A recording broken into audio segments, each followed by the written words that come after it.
Muito boa noite, minha gente.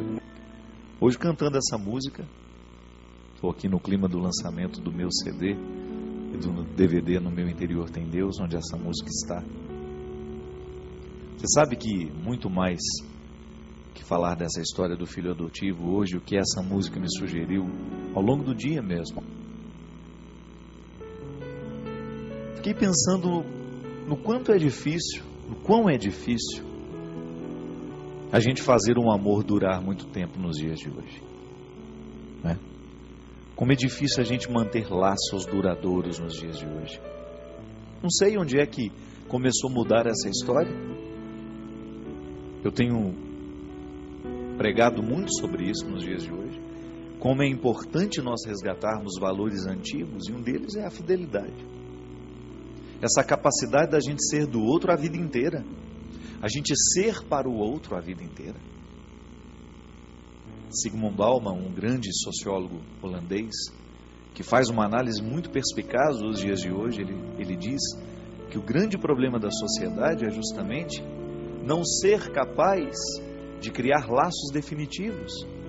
A obra dele é extensa, já tive a oportunidade de lê-la quase toda, naquilo que foi publicado no Brasil. Há um momento em que ele faz uma análise interessantíssima dos nossos condomínios, das casas que se erguem, dos vizinhos que nunca se encontram, que quanto maior segurança é o condomínio, maior é o valor daquela propriedade. Por quê? Porque nós temos medo do outro. Nós não estamos muito dispostos à presença do outro na nossa vida. Uma incapacidade que tem crescido. O ser humano tem ficado cada vez mais distante de si mesmo, porque quando ele se afasta do outro ser humano, ele afasta de si mesmo, porque o outro é o referencial, é o instrumental por onde eu posso o tempo todo ter acesso a mim. É o outro, é o meu amigo de verdade, é o meu pai, é a minha mãe, é o meu irmão, são as pessoas que estão comigo neste laço definitivo do sangue. Que a gente sabe que se ele não é cultivado, ele torna-se simbólico sem muita repercussão. De nada vale eu saber que eu sou irmão dele, se o nosso sentir não nos identifica assim. E é aí que a gente vai entender por que alguns laços que a gente estabelece da vida podem ser até mais definitivos que os laços sanguíneos. É porque houve a intimidade. Eu me vi na continuidade do outro. Quando eu estou ao lado de um amigo que eu amo de verdade, de alguém que de verdade faz parte da minha vida, é como se eu olhasse para a minha continuidade. Escuto o bater daquele coração e sei que a minha felicidade depende deles. Meu coração bate junto. E o Bauman diz que essa incapacidade humana de gerar laços que sejam definitivos, aí ele trabalha o conceito de água, né? Ele vai dizer que a sociedade é líquida, o amor é líquido, a vida é líquida nos dias de hoje, ela escorre pelas mãos o tempo todo e nós não temos disposição de barrar para que essa água permaneça, porque a felicidade humana está diretamente associada ao transitório. O definitivo nos amedronta. Por isso que tanta gente hoje tem dificuldade do definitivo, com o definitivo. Eu sei que a gente precisa analisar isso com muito cuidado. A gente precisa identificar o que está sendo modificado dentro de nós, porque essa mudança antropológica que nós estamos tendo, ela pode prejudicar muito o futuro dos nossos filhos, que afinal de contas, a felicidade do meu filho depende da minha capacidade de ser duradouro nas minhas relações. Quantos casamentos mal começaram já estão terminando, independente da irresponsabilidade com que nós vamos lidar com esse término. Às vezes deixa de ser marido e mulher e deixa de ser pai e mãe também, né? Esse é um problema hoje. Os casamentos se dissolvem e como é que vão ficar esses filhos? Porque as pessoas não estão dispostas a lutarem, a fazer sacrifício, a ter um pouco de disposição, de dar de si, de ir além, de ultrapassar os limites do convencional, do transitório, do temporário. É tão difícil permanecer nos dias de hoje, né? Talvez por isso a gente sinta tanto medo Eu acho que a origem dos nossos medos está muito ligada a essa transitoriedade dos laços. Até quando você vai ser meu amigo? É a pergunta, né? Até quando você vai ter paciência comigo? Até quando você vai suportar as minhas mazelas? Porque a gente sabe que a tolerância com o defeito do outro, com o limite do outro, tem sido cada vez menor. Quantas vezes o pai abandona o filho porque está lhe faltando tolerância? Agora, minha gente, eu não creio que tenha que ser assim, né? Eu acho que nadar contra essa corrente é a responsabilidade de todos nós. A gente ter essa disposição de fazer alguma coisa durar dentro de nós amarmos os nossos pais com um pouco mais de qualidade, amar os nossos irmãos, as pessoas que são próximas a nós e que precisam de nós, e até mesmo a nossa fidelidade à vida. Eu vejo pessoas desistindo por tão pouco, ou se não é por tão pouco, desistindo. Tanta gente dando adeus com muita facilidade. E é por isso que a gente precisa cultivar laços. Se você não teve a felicidade de ter uma família unida, tente criar essa unidade com alguém. Grupos de amigos, né? Grupos de amigos funcionam assim, como um lugar onde a gente se sente menos órfão. Hoje eu escrevi isso a alguém, que quando a gente encontra alguém que tem sentimentos parecidos com o nosso, ou que seja capaz de identificar um pouco a nossa alma, de nos ver para além das aparências, a gente se sente menos sozinho nessa vida. Já disse isso outras vezes, o amigo é esse parente espiritual que você encontrou, alguém que diminui a sua solidão, alguém que lhe faz bem estar ao lado. Por eles a gente é capaz de viver. Falávamos aqui no programa passado, repercutiu tanto, fico muito feliz de ter descoberto que muita gente gostou de ter ampliado o termo amizade. E muita gente dizendo: ô padre, então eu sou seu amigo porque eu lhe quero bem, e sinto que o senhor é meu amigo porque o senhor me faz bem. Isso é verdade. A gente está falando deste contexto mais amplo, mas hoje nós estamos falando dos laços estreitos. Ninguém vive de Twitter, ninguém vive de e-mails.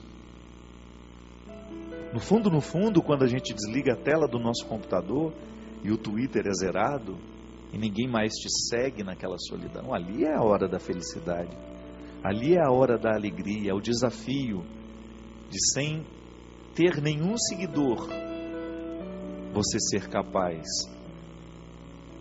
de ter restado alguma coisa para que a sua vida continue tendo sentido.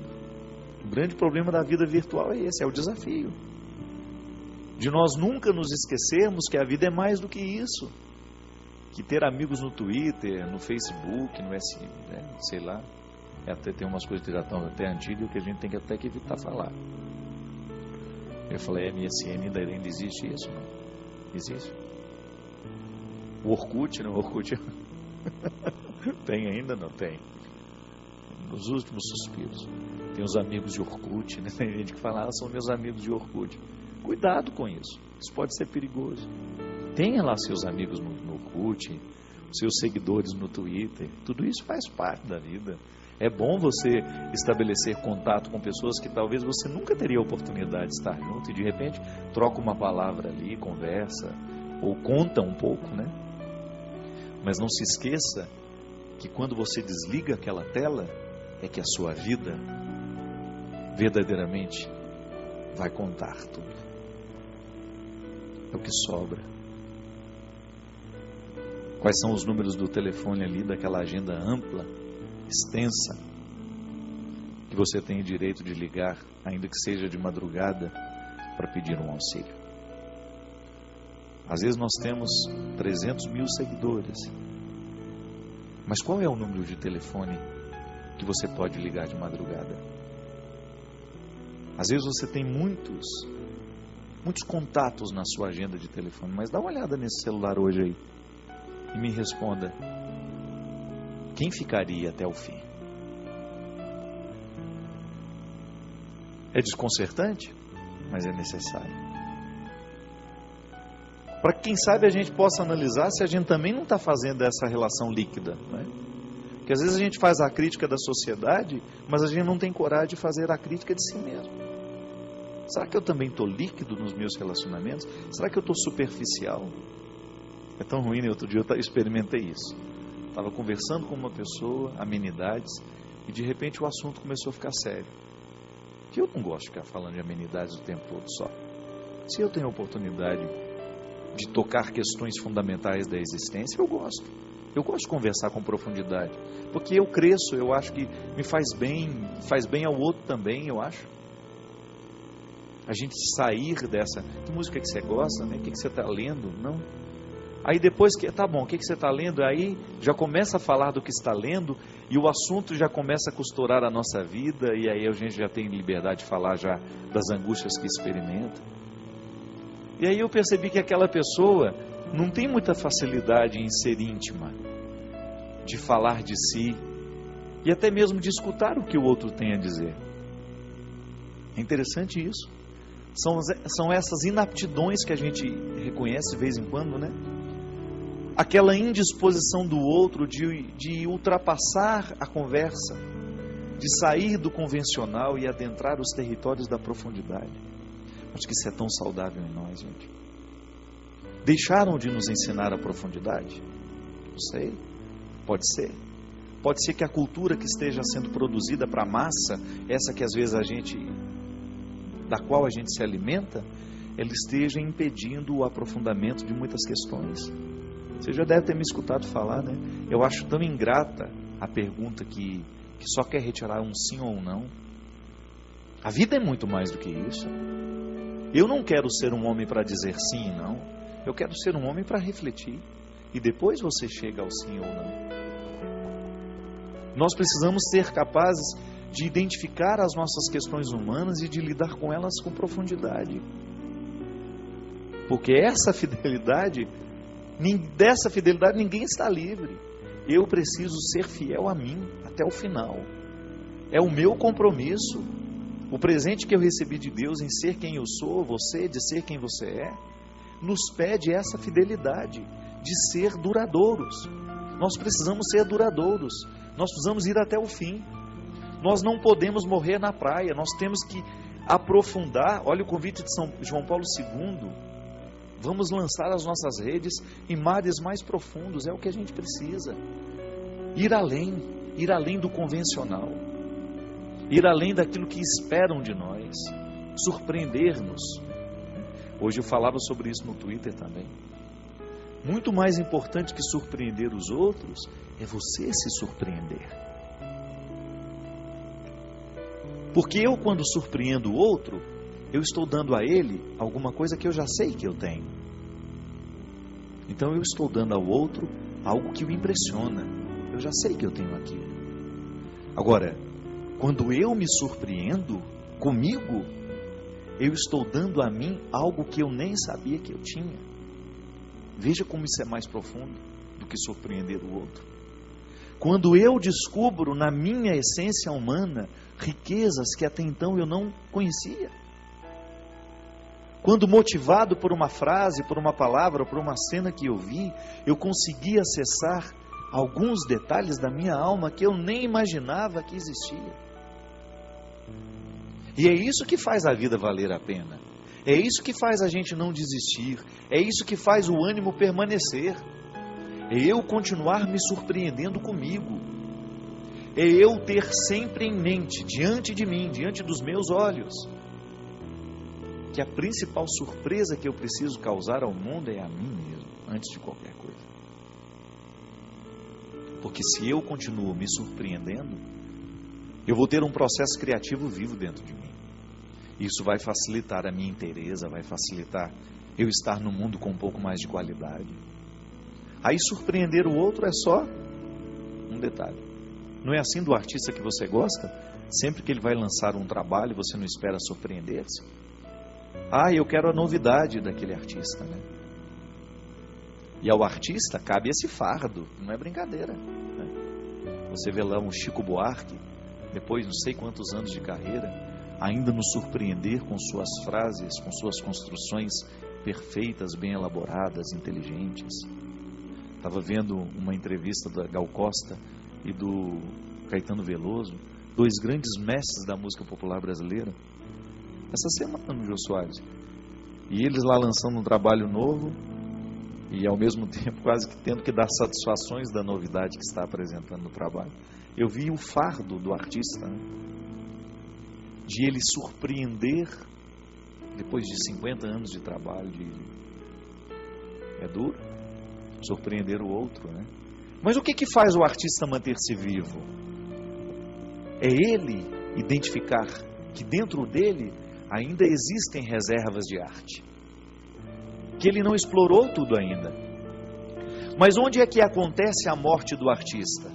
Quando ele vive para surpreender o outro. Aí ele corre o risco de começar a fazer o que ele não gosta só para surpreender o outro. Aí ele começa a morrer aos poucos, ele perde a alegria. Por isso que eu admiro aquele que é capaz de manter-se fiel a si mesmo. Ser fiel a si mesmo é muito difícil, minha gente.